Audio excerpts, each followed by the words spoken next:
IT वालों को बोलना फ़ोन बिजी कर रखा है, वरना फ्रेम चेक करेंगे।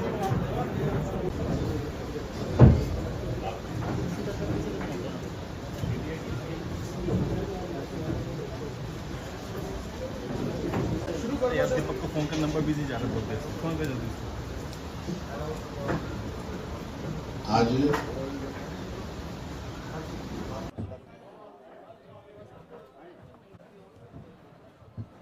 संदीप को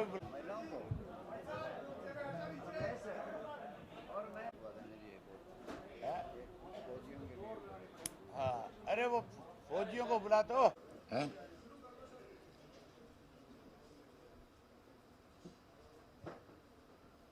आज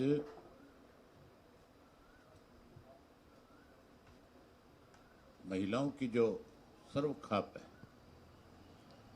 जिसकी भारतवर्ष की सर्वखाप महिला महाप पंचायत की अध्यक्ष जो है डॉक्टर संतोष दहिया, और उनकी जो अलग अलग सारी पदाधिकारी जो हैं, उन्होंने इंडियन नेशनल लोकदल पार्टी को फैसला किया है समर्थन देने का।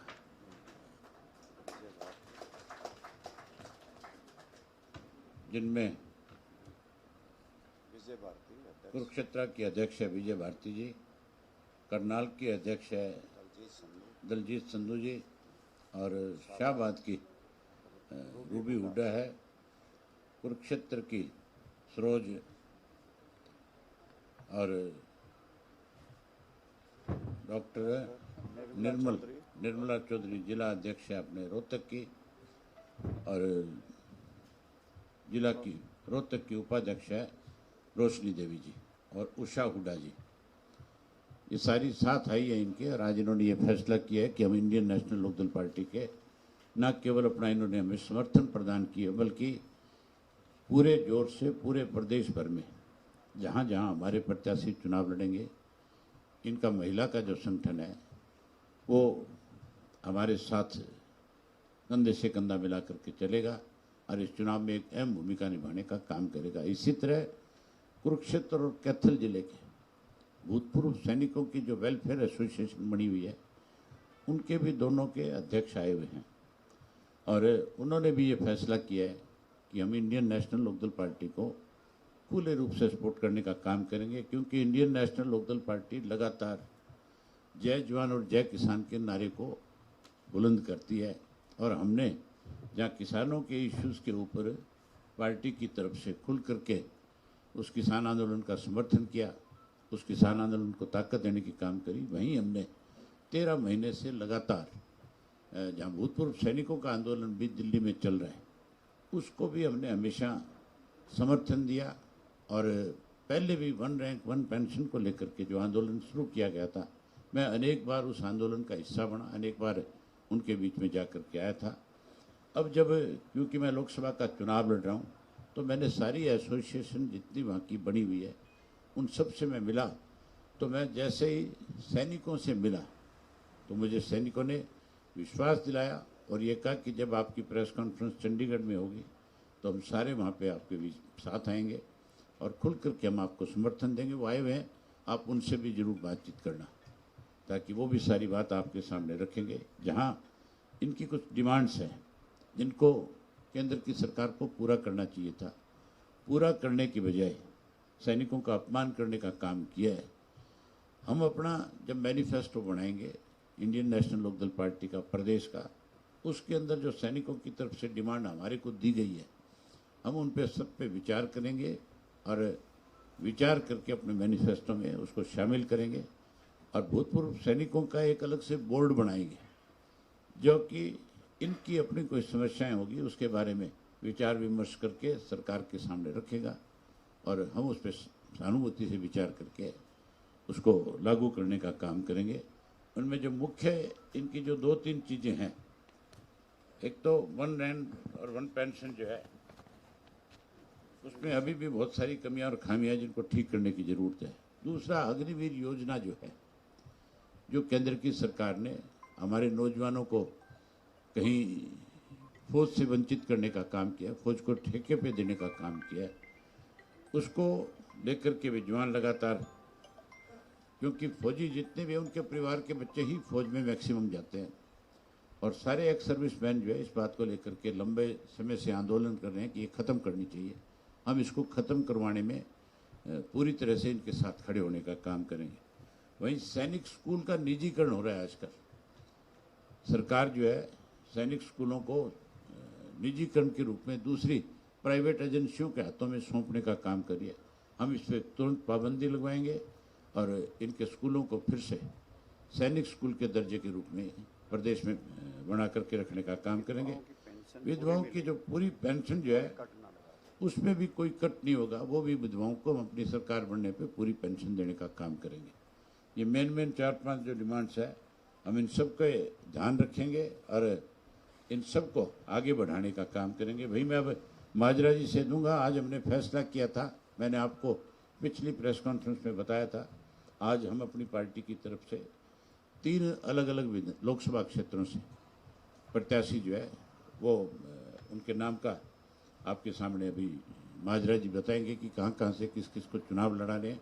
और जिन प्रत्याशियों को लड़ा रहे हैं उन प्रत्याशियों का मतलब अपने अपने फील्ड में किस किस तरह की उपलब्धियां उनकी रही है, वो बहुत बड़ी बात होती है कि हमने जितने भी प्रत्याशी अपने खड़े किए हैं उन सबको विशेष रूप से इस बात का ध्यान रखा है कि उनका अपने समाज में, प्रदेश में और उसके साथ साथ देश के अंदर भी उन्होंने अपने कीर्तिमान जहाँ जहाँ स्थापित किए हैं, जिनका नाम रहा है, हमने उन लोगों को इसमें, क्योंकि हमारी पार्टी के साथ जुड़ करके उन्होंने हमारे संगठन में भी बहुत सारा काम किया है, जिनका राजनीतिक जीवन, जिनके परिवार का रहा है या जिनकी कोई बड़ी उपलब्धियां रही है, वो सारी चीज़ें आपके सामने माजरा जी जब वो रखेंगे, वो बताएंगे। और आज हम उन सबको अपनी तरफ से विधिवत रूप से उनकी 3 प्रत्याशियों की आज घोषणा करेंगे। बाकी शेष 4 जो है वो हम 26 तारीख के बाद उनके नामों को नाम हमने आपस में बैठ करके तकरीबन तय किया। कुछ राजनीतिक मजबूरियों की वजह से हम उसको थोड़ा डिले कर रहे हैं। 4 दिन बाद उन नामों पे फिर आपको बुला करके और फिर 10 के 10 साथियों को आपके सामने खड़ा करके एक प्रेस कॉन्फ्रेंस के जरिए सबको बताएंगे कि कहाँ से कौन कौन प्रत्याशी चुनाव लड़ रहा है। और उसके साथ साथ मैं एक आपके माध्यम से पूरे प्रदेश के लोगों को एक मैसेज देना चाहता हूँ। मैं आगामी 1 तारीख को कुरुक्षेत्र से नॉमिनेशन फाइल कर रहा हूँ, तो आपके माध्यम से, क्योंकि आपके चैनल पे सारी चीज़ें लाइव चल रही होगी, तो हमारे हर कार्यकर्ता को इस चीज़ का पता लगेगा कि मैं अपना नॉमिनेशन 1 को फाइल करूँगा, तो ज़्यादा से ज़्यादा साथी मेरे उस नॉमिनेशन में शामिल होने का काम करेंगे। लो माजरा जी आपसे बात करेंगे।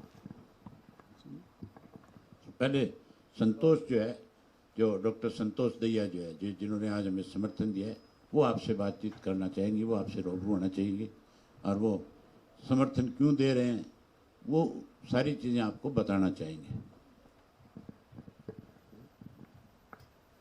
धन्यवाद भाई साहब।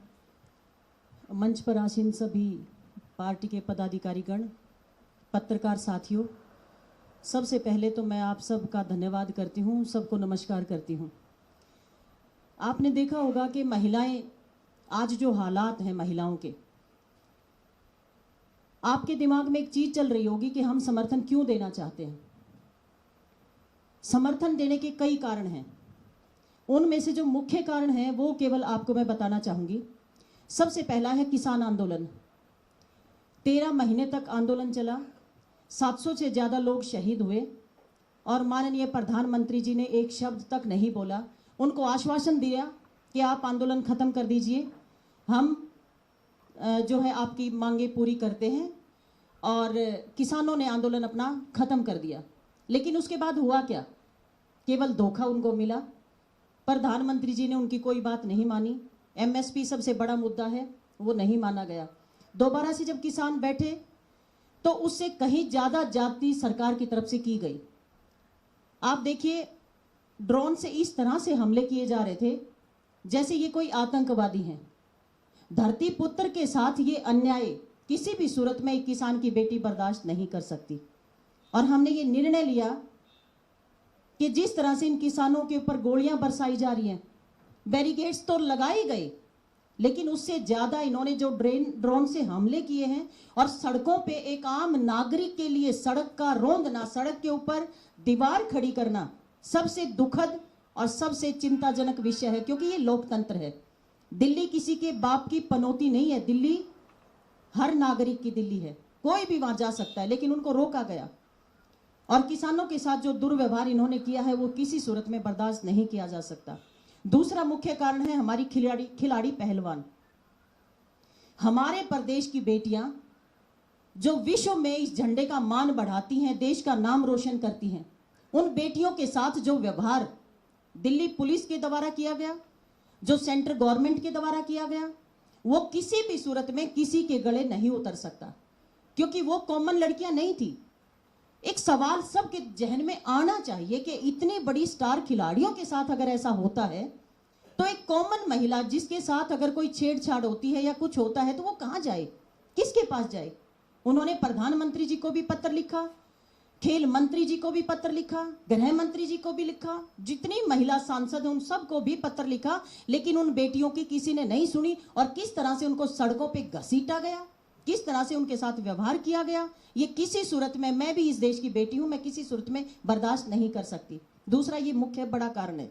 तीसरा, हरियाणा के संदीप सिंह जो स्पोर्ट्स मिनिस्टर रहे, आपने देखा होगा कि एक खिलाड़ी रही हैं, कोच हैं, उनके साथ जो व्यवहार किया, उसके बाद हरियाणा के मुख्यमंत्री ये कहते हैं कि कोई कार्रवाई नहीं होगी। इससे बड़ा दुख क्या हो सकता है, क्योंकि मुख्यमंत्री किसी के घर से नहीं है, मुख्यमंत्री लोगों के द्वारा, आप लोगों के द्वारा बनाए गए हैं। और वो मुख्यमंत्री ये कहते हैं कोई इंक्वायरी नहीं होगी, कुछ नहीं होगा, कोई मंत्री पद उनका नहीं जाएगा। तो देखिए ना क्या होगा, कहां जाएंगे बेटियां। ये तीसरा बड़ा मुख्य कारण है। और सीधी सी बात है, महंगाई तो आसमान छू ही रही है। ये महिलाएं सारी की सारी क्यों आई हैं, क्योंकि इनके घर की रसोई नहीं चलती, गैस का सिलेंडर इनके घर में खाली है, गोसे और लकड़ियों से ये काम चला रही हैं। आज हालात महंगाई के कारण इतने ज्यादा हैं, बेरोजगारी का आलम इतना है कि हमारे हरियाणा के पहलवानों को, हरियाणा के खिलाड़ियों को, हरियाणा के नौजवानों को ये कहा जाता तुम इजराइल जाओ। 550 से ज्यादा हमारे यूथ को इजराइल में भेज दिया गया है। वहां पर युद्ध चल रहा है, किसके बेटे मर रहे हैं, आपके बेटे मर रहे हैं। मरने के लिए उन्हें इजराइल भेज दिया, ये यहां पर रोजगार क्यों नहीं दे सकते। क्या हमारा युवा इजराइल जाने के लिए रह गया, उनकी रक्षा करने के लिए रह गया। देखिए, मैं ये मानती हूं, हम अपने यूथ को अगर बचाना चाहते हैं तो हमें जो जैसे ताऊ देवीलाल की नीतियां थी, हमें उन नीतियों के तहत काम करना पड़ेगा।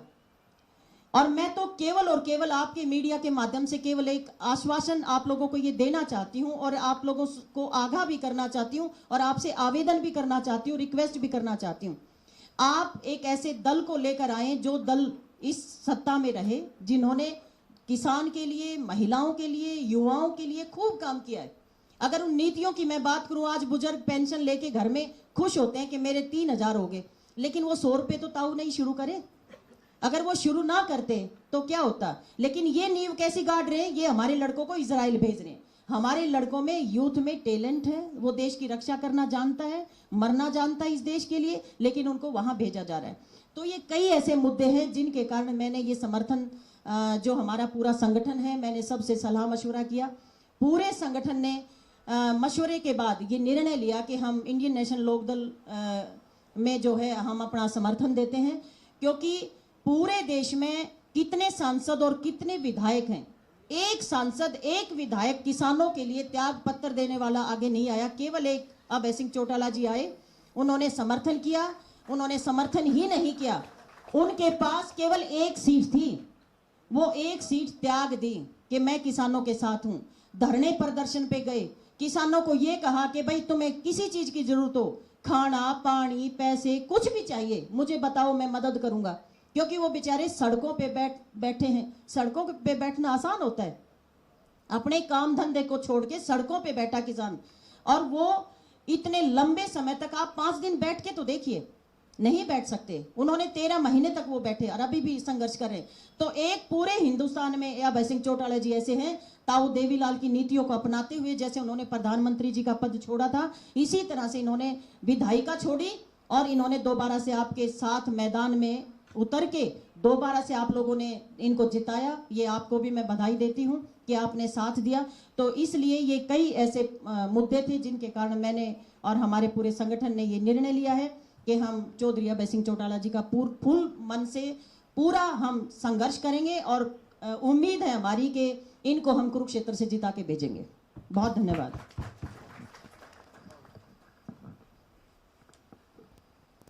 बहुत ही सम्मान के योग चौधरी अभय सिंह चौटाला जी और सभी पत्रकार बंधुओं का बहुत बहुत स्वागत और विशेष तौर से आभार व्यक्त करता हूं पूर्व सैनिक वेलफेयर एसोसिएशन का कि उन्होंने अपना समर्थन चौधरी अभय सिंह चौटाला को कुरुक्षेत्र संसदीय क्षेत्र में देने का काम किया। इतना ही नहीं, वो जाने माने हरियाणा प्रदेश के गायक भी हैं करमवीर फौजी जी। वो चुनाव मैदान में थे और उन्होंने चौधरी अभय सिंह चौटाला के समर्थन में अपना समर्थन लिया और अपने आप को कैंडिडेचर से विड्रा कर लिया। इस सब के लिए मैं उनका भी बहुत आभार व्यक्त करता हूं।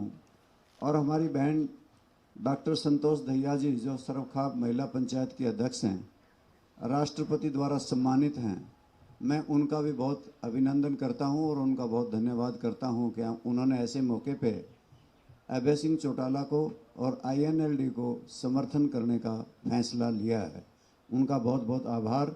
और हमने चौधरी ओम प्रकाश चौटाला जी जो हमारे राष्ट्रीय अध्यक्ष हैं और हमारे सभी साथियों से मंत्रणा करके ये निर्णय लिया है, सभी पहलुओं का अध्ययन करते हुए हमने हमारे प्रदेश कार्यकारिणी के सदस्य और बल्लभगढ़ रियासत के राजा नाहरमल के पड़पोत्र श्री सुनील तेवतिया पुत्र राजकुमार तेवतिया को फरीदाबाद लोकसभा से अपना उम्मीदवार बनाया है। जो चौधरी बलबीर सिंह उनके दादा थे और उनकी शिक्षा स्नातक तक हुई है, वो ग्रेजुएट हैं और उनका एक समाज सेवा में जीवन समर्पित है। वो लगे रहते हैं दिन रात। और इसी प्रकार से हमने सिरसा लोकसभा आरक्षित सीट से श्री संदीप लोट जो वाल्मीकि हैं उनको अपना उम्मीदवार घोषित किया है। उनके दादा श्री फकीरचंद जी विधायक रहे हैं 1952 से लेके 1957 तक और 1962 से लेके 1967 तक। और उनके पिताजी रामफल लोट कांग्रेस के 2009 में उम्मीदवार रहे और उन्होंने लगभग 45,000 वोट उस वक्त में लिए थे।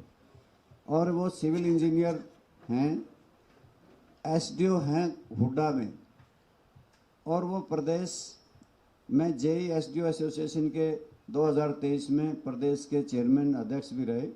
2016-18 से वो जिला के प्रधान डिप्लोमा इंजीनियर एसोसिएशन हरियाणा के प्रेसिडेंट रहे और उनका भी समाज सेवा में लगा रहता है जीवन। और मैं व्यक्तिगत तौर से भी उनके परिवार को जानता हूँ कि उनका उस इलाके में बहुत अच्छा मान सम्मान, कालवन गांव के इलाके में जिनके बहुत अच्छी लोगों में प्रतिष्ठा है, वो आए हैं, मैं उनका भी बहुत अभिनंदन करता हूं। वह हमारे उम्मीदवार सिरसा आरक्षित सीट से हैं। सोनीपत लोकसभा से क्षेत्र से श्री अनूप सिंह दहिया जो गांव सिसाना के हैं, हल्का खरखोदा के हैं और वो जाने माने द्रोणाचार्य अवार्डी हैं जिन्हें राष्ट्रपति पुलिस मेडल से सम्मानित किया गया है। वो SP रहे हैं, सुप्रिटेंडेंट पुलिस रहे और अब वो रिटायर्ड पर्सन्स हैं। उन्होंने अपने सेवा काल में भी और सेवा काल के उपरांत भी अपना जीवन का हिस्सा समाज सेवा को बनाया है और उन्हें हमने सोनीपत लोकसभा से अपना उम्मीदवार बनाया। आज सभी पत्रकार छायाकार साथियों का बहुत स्वागत।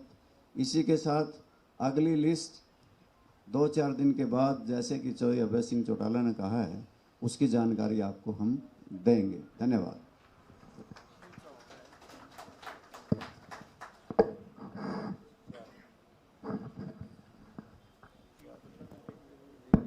तो ये आपके क्वेश्चंस हैं तो आप पूछ सकते हैं।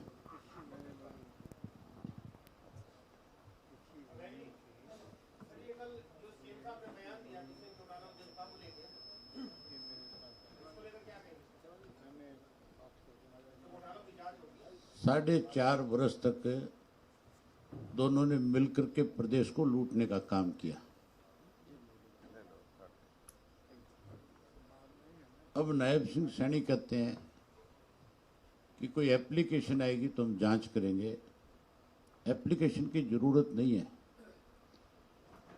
शराब घोटाले की जांच हो चुकी है और रिपोर्ट सरकार के पास है। रजिस्ट्री घोटाले की जांच हो चुकी है, रिपोर्ट सरकार के पास है। अगर मुख्यमंत्री में दम है भ्रष्टाचार के खिलाफ कुछ करने का, तो फिर शराब घोटाले को सार्वजनिक करे और वहीं उसके साथ साथ रजिस्ट्री घोटाले में जिन लोगों के खिलाफ कार्रवाई की बात सरकार ने करी थी, उनके खिलाफ कार्रवाई करके दिखाए। उसमें कौन शामिल है, उनके नाम उजागर करें। ये भ्रष्टाचार में डूबे हुए लोग हैं। आज भी जो सरकार है, सत्ता में बैठे लोग जो हैं, वो भ्रष्टाचार को बढ़ावा दे रहे हैं। अगर हिम्मत है तो फिर ये जांच सामने ले आए।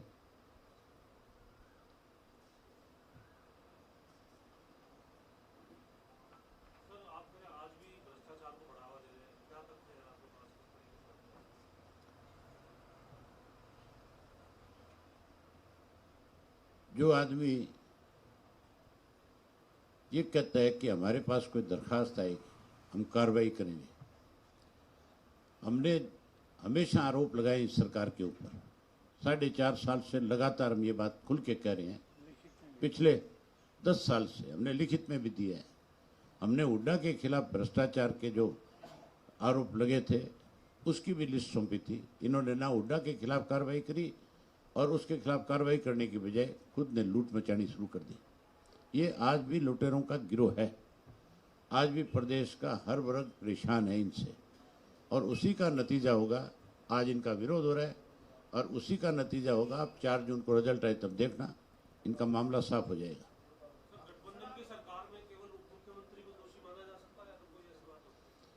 सबसे बड़ा दोषी तो मनोहर लाल खट्टर है। मुख्यमंत्री वो था। अगर उसके मुख्यमंत्री तो काल में उसके मंत्री कोई लूट मचा रहे हैं तो इसका मतलब वो उस लूट में शामिल है। तो जो सैनी कह रहा है उप मुख्यमंत्री के लिए, तो उसको फिर मनोहर लाल खट्टर के लिए भी कहना चाहिए। कहना चाहिए कि नहीं कहना चाहिए? ये लुटेरों का गिरोह है। अब ये दोनों का दिवालिया पिट गया राजनीतिक तौर पे। अब एक दूसरे के ऊपर अभड़ास निकाल रही है। कल तक चोर चोर मौसेरे भाई, और आज कहते हैं कि हमें आपने मनोहर लाल खट्टर का बयान नहीं पढ़ा था? उनने ये बयान दिया था शराब घोटाले की जांच के बारे में। जब उससे पूछा गया तो उसने कहा था कि मैं अगर कुछ बोलूँगा तो अपनों पे आँच आएगी। अपनों का मतलब खुद पे भी आएगी, क्योंकि उसके सरकार के मंत्रियों ने अगर कोई लूट करी है तो उस लूट में वो शामिल है। मैं हमेशा कहता था कि जो हेड होता है और उसके नीचे उसके ऑफिस में काम करने वाले लोग अगर कोई चोर बाजारी करते हैं, लूट करते हैं, तो उसकी मान के चलो कि उसकी सहमति के बिना ये सब चीज़ें नहीं हो सकती। मनोहर लाल खट्टर भी इतना ही दोषी है। मैंने आपसे ये बताई भी थी कि हमारी सरकार जरूर बनेगी। अब जो हालात है उसमें अक्टूबर में हमारी गवर्नमेंट बनेगी और हम इन सारे मामलों की तय तक जांच कराएंगे। एक ऐसी कमेटी, जुडिशियल कमेटी बनाएंगे जो निष्पक्ष जांच करके ऐसे लोगों को, जहाँ लोगों के सामने असलियत इनके सामने लाने का काम करेंगे, वहीं ऐसे लोगों के खिलाफ सख्त कार्रवाई भी होगी। हम धान घोटाला है, बहुत बड़ा घोटाला है। ये लूट के खा गए किसान को 250 से 300 रुपया पर क्विंटल के हिसाब से। रेवेन्यू का घोटाला है, सरकारी दवाइयों का घोटाला है, पेपर लीक घोटाला है, उसके बाद खनन माफिया खड़ा कर दिया इन्होंने, खनन का बहुत बड़ा घोटाला है। ऐसे 19 घोटाले हैं जिनमें सरकार कटघरे में है आज भी, और उस खनन घोटाले में दूर जाने की बात ही नहीं है। ये नायब सैनी भी शामिल है, जो अपने आप को बहुत ईमानदार कह रहा है। आज मैंने इसके खिलाफ शरेआम ये बात कही थी अपनी विधानसभा में, जब ये मंत्री था। मेरे पास एक गांव की पंचायत की तरफ से लिखित रूप में आया था, ग्राम पंचायत का, कि हमारे गांव की मिट्टी खोद करके बेच के खा गए ये लोग। तो पहले तो सैनी साहब अपने खुद के खिलाफ ही तो जांच करा ले इस बात की कि तेरे खिलाफ पंचायतों ने लिख के दिया कि नहीं लिख के दिया था। सब एक दूसरे को अपने आप को बचाने के लिए दूसरों पे आरोप लगाने का काम कर रहे हैं।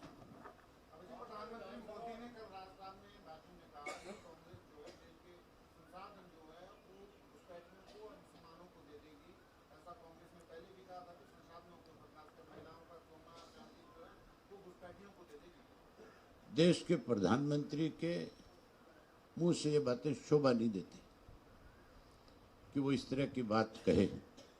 मैं कोई कांग्रेस के पक्ष में नहीं हूं, लेकिन कांग्रेस ने लंबे समय तक इस देश में राज किया है। कांग्रेस ने इस देश को बहुत कुछ दिया भी है।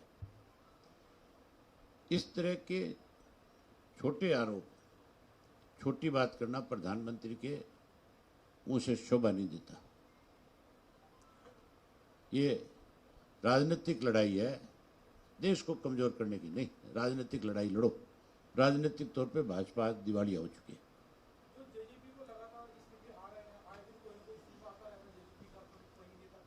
मैंने तुम्हें 5 साल पहले ये बात बताई थी, आप याद करो। मैंने कहा था कि इस जेजेपी का नाम लेने वाला भी नहीं बचेगा कोई। आज तुम ही नाम लेते हो, बाकी मुझे नहीं मिलता कोई जेजेपी का नाम लेने वाला।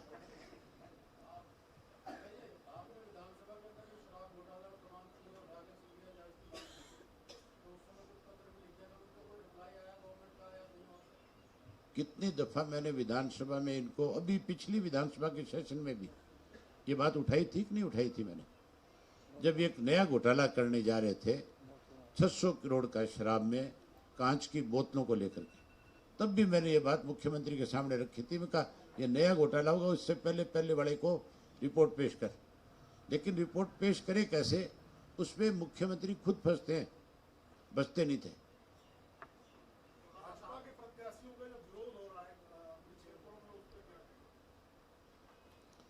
इन्होंने बहुत अच्छे काम किए ना, जो इनको शाबाशी मिलेगी। जिन्होंने किसानों को दिल्ली जाने से रोका था, आज किसानों ने फैसला ले लिया कि हम इनको गांव में नहीं आने देंगे। इसी बात का विरोध है। और इतने चुनाव लड़ने वाले बेचारे बीजेपी वाले इतने दुखी हो गए कि भूल जाते हैं कि हम किससे बात कर रहे हैं। उनकी बात का जवाब देने की बजाय उनके साथ झगड़ा करना शुरू कर देते हैं। इसलिए मैं कह रहा हूं कि जब 4 तारीख को नतीजे आएंगे तो भाजपा का हरियाणा से सुपड़ा साफ हो जाएगा।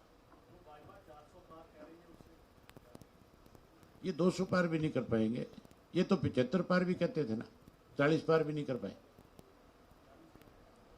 75 की कहते थे, 40 पार नहीं कर पाए। पीछे नारा था कि नहीं था प्रदेश में इनका?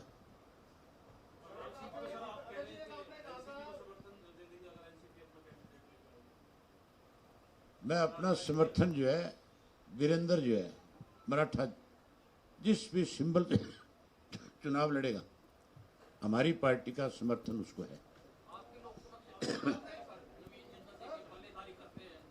अरे कमाल की बात नहीं होगी, जो आदमी बेचारा हेलीकॉप्टर में घूमता था, जो आदमी हवाई जहाज में घूमता था, जो विदेशों में 1 महीने में 20 दिन रहता है, इस भारतीय जनता पार्टी ने उसको पल्लेदार बना दिया। चाय नहीं बेच रहा, गेहूं भी काट रहा था। मतलब ये अपने आप को किसानों का विदेशी होने का ढोंग करते हैं। जब आंदोलन चल रहा था किसानों का, जब कोरोना काल था, तब ये दोनों व्यक्ति कहीं नजर नहीं आए। सुशील गुप्ता राज्यसभा का 5 वर्ष मेंबर रहा, उस एक भी 5 वर्ष के कार्यकाल में एक दिन भी कभी किसान की बात नहीं करी, एक शब्द नहीं बोला। दूसरा, 2014 में हमारे देश के प्रधानमंत्री नरेंद्र मोदी जी कुरुक्षेत्र में आए थे और कुरुक्षेत्र के अंदर उन्होंने अपने भाषण में ये बात कही, आज भी सोशल मीडिया पे ऑडियो वीडियो चल रहा है। उन्होंने ये कहा था कि मैंने तिजोरी में पैसे देखे हैं, सोना चांदी देखा है, गहने देखे हैं, लेकिन एक तिजोरी ऐसी भी है जिसमें 40,000 करोड़ का कोयला है। और ये कहा था मैं इस कोयला चोर को, अगर मेरी सरकार बनी तो इसकी इंक्वायरी कराऊंगा, हम इनको बख्शेंगे नहीं, हम इनको जेल की सलाखों के पीछे भेजेंगे। जिसको कोयला चोर का आज उसके टिकट देकर के बीजेपी का और चुनाव मैदान में भेजा है। अब कौन सच्चा है और कौन झूठा है, इससे आप अंदाजा लगा सकते हो। अगर प्रधानमंत्री कहता है कि मेरा आरोप ठीक था, तो फिर भारतीय जनता पार्टी का दिवालिया पिटिया चोर उच्चकों को टिकट देकर के आज चुनाव मैदान में खड़ा कर रहे हैं। और अगर नवीन जिंदल जो ये कहता था मेरे ऊपर आरोप गलत लगाए हैं, तो फिर उसका भी दिवालिया पिटिया के जिन्होंने उसके ऊपर इतने बड़े आरोप लगाए आज उन्हीं के पैरों में पड़ा है। पता नहीं इन्होंने कौन सी ऐसी वॉशिंग मशीन रखी है जिसमें इस तरह के घपले घोटाले करने वाले लोगों को डालते हैं। उसमें गंगा जल है या कोई और जल गुजरात से ला रखा है, उसमें से निकालते हैं। कोयला चोर को कहते हैं कोहिनूर बना दिया। कुरुक्षेत्र के लोगों का फैसला है, राख बना करके भेजेंगे।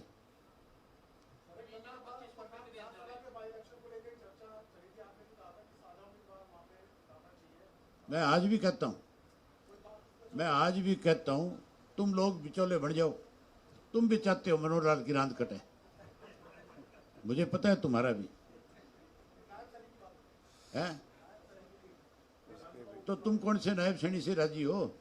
मनोहर लाल का नंबर 2 तो वही है। आपने पढ़ी नहीं मनोहर लाल जी की खबर? उन्होंने कहा मुझे 2 दिन लग गए इसको बनाने में नायब सैनी को।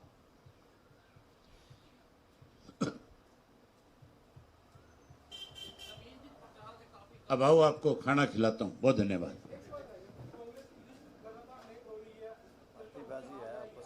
संगठन नहीं है, आपस के अंदर विरोध है, एक दूसरे की टांग खींचने में लगे हैं। जनता से कोई सरोकार नहीं, जो तम पजार जारी है इनका। Thank you.